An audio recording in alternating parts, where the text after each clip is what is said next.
Hello and welcome to another edition of Canada Files.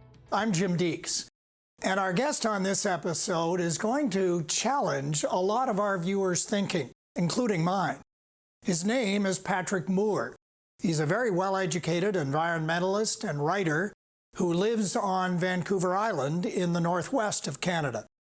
Patrick was one of the founding members of the famous environmental watchdog group Greenpeace nearly 50 years ago. But as you'll discover, his views on many environmental issues today are more controversial than you might expect. Patrick Moore, welcome, and thanks for joining us on Canada Files. And just to give our viewers a sense of your qualifications to discuss environmental issues and your opinions on them, can you just give us a quick overview of your credentials? Yes, Jim. Well, I grew up on the northwest tip of Vancouver Island on a float camp in the middle of the rainforest and nature. I went to school by boat to a one-room schoolhouse to grade 8, and then, seeing as though that's as far as it went, I was sent to boarding school in Vancouver at an English-style boarding school called St. George's, and received an excellent education there, a high school education, focusing on the sciences. And I then enrolled at the University of British Columbia in science. I did a year of forestry first, though, because that's the background I come from on northern Vancouver Island. And I excelled in the life sciences, biology, biochemistry, genetics, a little forestry, because that's where I came from. And then I enrolled in a PhD in ecology. At the time, the word ecology had not yet been printed in the popular press. Nobody knew the word. And so I enrolled in a PhD ecology. I believe I'm the first ecology PhD in Canada at that time at the University of BC, and studied pollution and pollution control and environmental policy, and wrote a big thesis on a mining project and the impact it was having on the environment. And while I was doing that, I found out about this little group called the Don't Make a Wave Committee that was beginning to meet in the basement of the Unitarian Church in Vancouver. I joined them and we became Greenpeace.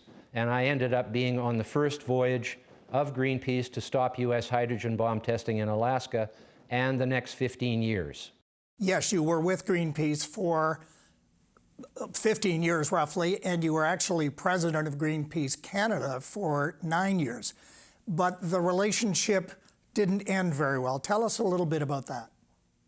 Well, it wasn't so much that it didn't end very well as that I decided I didn't like the direction that Greenpeace was going. We had saved the whales, stopped the baby seal slaughter, ended toxic waste dumping all around the world, especially in Europe, where they didn't have any clean water or air legislation like we did in North America in the early 80s. So we did a lot of really good work. But by the mid-80s, I was one of 5 international directors with David McTaggart as our chairman, and none of them had any formal science education. And they started adopting policies, in particular a policy to ban chlorine worldwide, that I completely disagreed with. Because chlorine, of all the natural elements, is the most important for public health and medicine. And yes, there are places where you shouldn't use chlorine, but the reason it's in our drinking water and in our swimming pools is the biggest advance in the history of public health. And 85% of our pharmaceuticals are made with chlorine chemistry. 25% of them actually have chlorine in them. So chlorine is really important. But I didn't leave just then. What really made me leave was that Greenpeace, which started as Green for Environment and Peace for Civilization, for human beings living in peace, dropped the peace and decided that humans were the enemies of the earth. Instead of being humanitarian in their orientation, they became anti-human in their orientation. And it's the same today, that people are perceived almost as if they're the only evil species. It's too much like original sin for me. I believe that we are part of nature, and nature is all one, all came from the same beginning. And every single thing that's alive today, every individual of every species that is alive today represents a continuous, uninterrupted, successful reproduction since the beginning of life. If you don't have children, that ends your line. And everyone here has a line going back to the beginning of life. And that to me is the important factor. And not only that, we're all on the same time front. They say there's older species and newer species. No, actually, everything is on the same time front. Our evolution goes back to the beginning, just like every insect and every fish does. So I see ecology, the main lesson is we are all one nature on this planet, living among each other, and all still alive, the ones that are. More species have gone extinct than exist today, but there are in fact more species today than there ever have been in the history of life. Life has continued to proliferate as a tree all the way to the present time. So those are just a few thoughts about why I left Greenpeace, because they decided that humans were the worst species in the world, and I don't believe that. Most humans are good. Well, clearly you and Greenpeace found different routes to pursue in your focus on the environment, but unfortunately the relationship with Greenpeace deteriorated. And I want to just take a quote right off their website, because I don't know if you're public enemy number one to Greenpeace, but they say on the website that you are, quote, a paid spokesman for the nuclear industry, the logging industry, and genetic engineering industry who, quote, exploits long-gone ties with Greenpeace to sell himself as a speaker and pro-corporate spokesperson. That's pretty harsh. Is it accurate at all? They wrote that 30 years after I left. It wasn't until 2007, I left in '86. It wasn't until 2007 that they took my name off the list of founders of Greenpeace on their official website.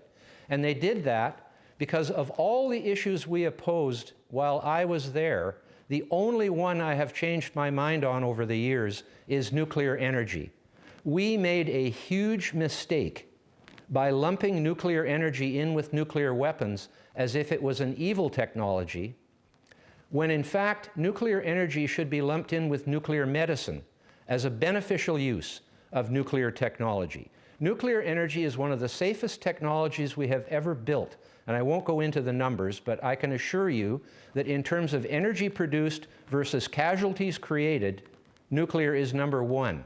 The fossil fuels cause a lot of damage and a lot of accidents compared to nuclear energy. But for some reason, the environmental movement has maintained its stiff opposition to nuclear energy, while Russia, China, and India are the biggest builders of nuclear today, and North America and Europe have basically stopped building new reactors, which is a huge mistake. Because if we actually want to make inroads into the use of fossil fuels, which I'm in favor of from a conservationist point of view, not from an environmental point of view, then we should build more nuclear, because it's the only technology, along with hydroelectric, but it's pretty well tapped out in most parts of the world. Nuclear can be built anywhere, and as many as you want, because there's fuel for thousands of years. And so when I came out against nuclear energy, 30 years after I had left Greenpeace, that's when they started their campaign against me. Patrick, let's talk a little bit more about the whole climate change issue. We can talk about nuclear as part of that, but certainly there are sources online that describe you as a climate change denier, which is almost a pejorative used against people who may have differing views. Is it an accurate description for you? Are you a denier? Obviously, I don't deny that the climate is changing. It always has, and it always will, sometimes relatively quickly, sometimes like now, very slowly. Compared to the way climate has changed in the past, this is nothing. It's just getting a little bit warmer in the modern warm period, and there's no actual proof that CO2 has anything to do with it. It was already warming from 1700 until 1850 when we started using fossil fuels, and since then, the use of fossil fuels and CO2 emissions has grown exponentially, and the temperature has just kept rising at the same rate it was from 1700 to 1850. Now, we could go into a million things, but what they should call me is a human catastrophe climate change skeptic. I'm skeptical of the idea that humans are causing a climate catastrophe. I'm not skeptical of the fact that humans might be a small part of climate change, but it is not perceptible looking at the full baseline of temperatures going up and down through the ages. It just isn't. The historical record going back 500 million years from ocean sediment analysis does not give credence to the idea that CO2 is the main cause of changing temperature on this planet. It simply doesn't, and if we get to my book later, I'll talk to you a little more about how that works. To call me a denier is to associate me with the Holocaust. That's why they do it, because the only other time that I know of where the word denier was used in a political sense was for people who deny the Holocaust. And so when they say climate denier, they are basically saying Holocaust denier, because they're saying the climate is going to be a Holocaust of some sort, and that's not true. But are you saying that climate change, as we have been led to understand it over the last 2 decades, is basically a hoax and that we don't have anything to worry about? So climate change has sort of become what I would describe a rather toxic combination of extreme left ideology and warped science, science which is being used in a way that science was never meant. Let me give you one example. The idea that there is a huge consensus in favor of the humans causing climate crisis theory, or narrative as they like to call it. You should use the word story or maybe even fairy tale when the word narrative is mentioned. But the fact of the matter is, there is no proof that we are causing this.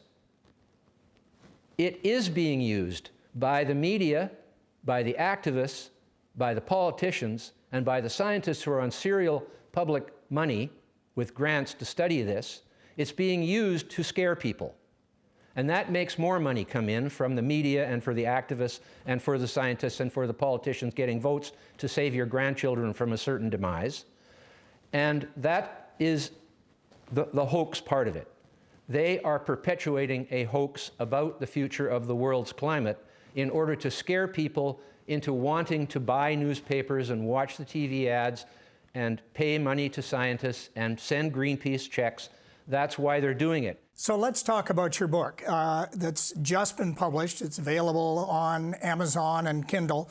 It's called Fake Invisible Catastrophes and Threats of Doom, in which you suggest that environmental and climate change issues like CO2 emissions and radiations are invisible. We can't see them. And other ones are very remote, like starving polar bears and the melting ice cap in the polar regions. And dying coral reefs is another one that you talk about. And you're saying that these are largely misunderstood or erroneously taken as fact. But at the same time, we are seeing much more violent storms. We're seeing wildfires. These are not invisible. We're seeing flooding rivers, and we are seeing vast chunks of polar ice that are calving off glaciers. These are not myths. I mean, are you just saying that they're cyclical and that we just have to be used to them? I'm saying first, the United Nations Intergovernmental Panel on Climate Change does not say that extreme weather events are increasing. In fact, it says there is no evidence of it, yet the activists just ignore that and claim that every storm is increased extreme weather. There is no increase in any extreme weather, including hurricanes, tornadoes, and fires. There was so much more land burned by fire back in the 20s and 30s in the United States than there is today. But the main reason these fires and these storms, they're saying the cause is CO2, which is invisible. So it's not the effect that is necessarily invisible, it's the cause, the so-called cause. They can't see what CO2 is doing.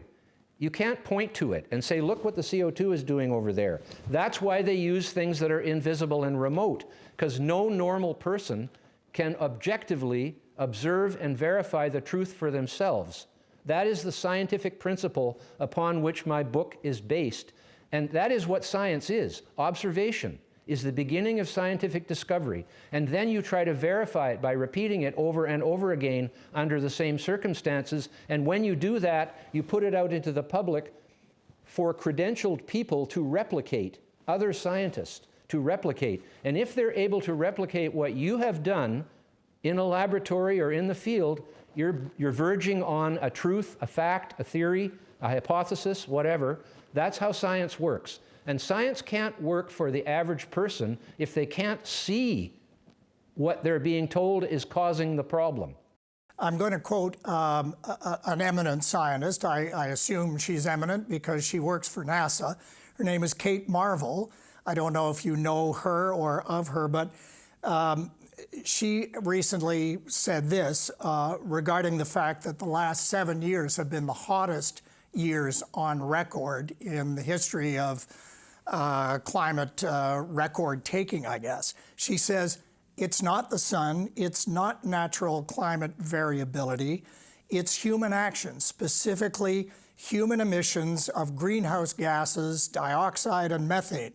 She says, I'm a scientist, I hang out with scientists all the time. We don't agree on anything.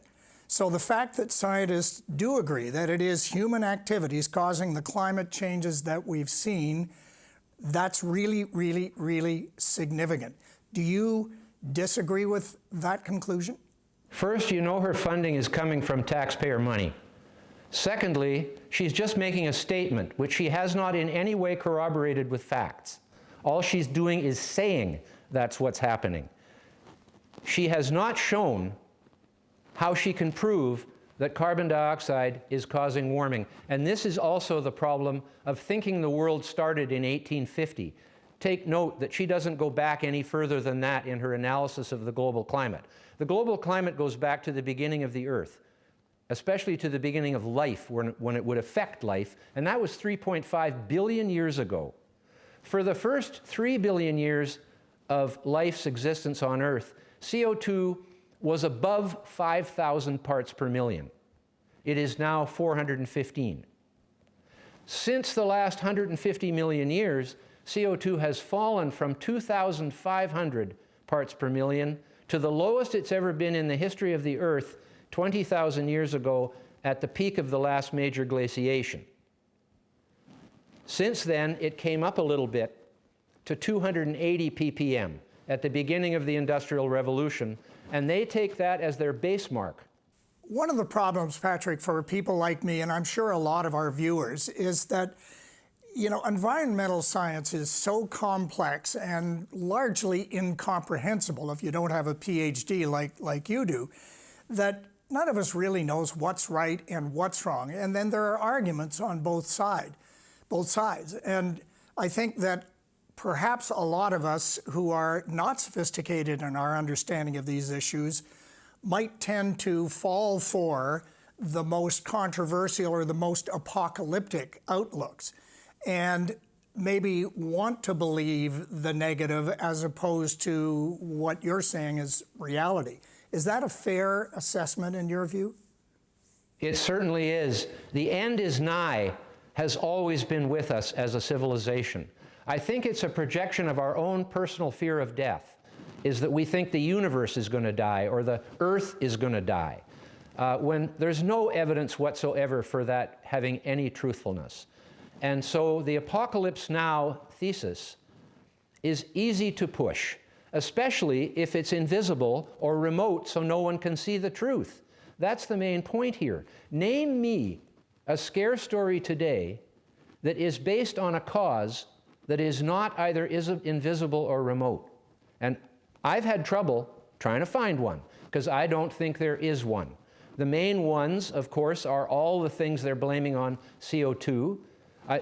There's a Twitter, two pictures. One says, a study has shown horses are getting skinnier because of climate change. The next panel says, pigs are getting fatter because of climate change. You know, that's how ridiculous it has become, is that almost everything is blamed on climate change because you can blame it on something that's invisible, which is CO2, which nobody can verify for themselves. So I would ask people to think deeply about this hypothesis because it hasn't really been presented before as a kind of universal explanation of why these scare stories are so effective. They are effective because nobody can check them. Nobody can double check to see if it's true that CO2 is causing wildfires or warming or hurricanes or tornadoes, when in fact those things have been happening all through the history of the Earth. And if you study deep geology going back hundreds of millions of years, you will see that this is no exception right now. There's nothing exceptional about what's happening in the weather or the climate today. As a matter of fact, it's a pretty easy, mild time in terms of the last couple of million years when we've been in the Pleistocene Ice Age. Very often there's been Canada covered in an entire sheet of ice 45 times since the beginning of the Pleistocene Ice Age. The last glaciation was just one in 45 episodes of that happening during the last 2.6 million years, and human beings didn't even really start to happen in the cold parts of the world until 100,000 years ago. And they brought with them fire, shelter, and clothing so they could live in these environments, these cold environments. Patrick, are you saying, though, in view of what we're experiencing today, are you saying that we really shouldn't bother to change our habits with respect to producing carbon dioxide or reducing our carbon footprint? Are you saying that these objectives really aren't useful or noble and we really shouldn't bother? Not 100%. They are not framed properly. That's the problem. They're saying that CO2 is the problem, when in fact CO2 is the basis of all life. All the carbon in all carbon-based life is from CO2 either in the atmosphere or in the oceans. CO2 is dissolved in the oceans in great amounts. There's nearly 50 times as much carbon dioxide in the sea as there is in the atmosphere. And the plants are all made out of carbon, and the animals are all made out of carbon, and the fish and all the other life is made of carbon, and all that carbon comes from carbon dioxide. And when we burn fossil fuels, we are simply releasing the carbon dioxide that life absorbed in the deep past and was buried either as fossil fuels or as carbonaceous rocks like limestone. That's where most of it went. The atmosphere has been depleted of carbon dioxide steadily over the millennia, whereas the temperature has just gone up and down through ice ages and hothouse ages, and ice ages and hothouse ages. We are in an ice age now. Most people think it ended with the last glaciation. No, we're in an interglacial period. Another glacial period is in the cards if things keep happening in the exact same pattern they have been for the last 2.6 million years. And since 50 million years ago, we have been in a 50 million year cooling period. This is all in my book, and it's on the internet. Anybody can find it. But nobody wants to look back before 1850. That's the problem. And very few people have a geological perspective on the Earth's age. I want to ask one last question. Do you see yourself as a voice of reason in a sea of hysteria? There is a sea of hysteria because it gets all the media time. But there is a lot of reason in this world too, and I am part of that in my estimation, not being an apocalypse predictor, because I don't think the apocalypse is coming. I don't think the world is going to get too hot for life, and that's what they are preaching. And I think they are 100% dead wrong, and I know the future will prove me out. Patrick, I'm going to ask you a question that I ask all our guests on Canada Files, and that is, what does being Canadian mean to you? And I'm asking it in the sense that you've traveled the world, but you are an environmental skeptic or a climate change skeptic. Has being Canadian been an advantage to you or a disadvantage? Well, first I say I'm a proud Canadian. I have been ever since I was little. I know this is my country, and I understand not nationalism so much as just being proud of where you live and what it stands for. And Canada is a good country by and large. But it hasn't really helped me in my career all that much. I have worked in Canada quite a bit, but I have spent the very large bulk of my working life in the United States, in Australia, in Europe, in Asia. I've never been listened to by Ottawa. I have been before 8 or 10 congressional and Senate committees before the US government in Washington, D.C., on invitation. I have never been invited to a parliamentary committee meeting in Canada. And so I think I feel a bit like a prophet without honor in their own home country. But on the other hand, I'm still a proud Canadian despite all of that. Patrick Moore, thanks so much. Your views are very compelling, and I hope our audience has enjoyed hearing them, even if they don't necessarily agree with them. Very compelling. Thanks for joining us on Canada Files. Thank you, Jim, for the opportunity. And thank you for joining us. We'll see you next time with more Canada Files.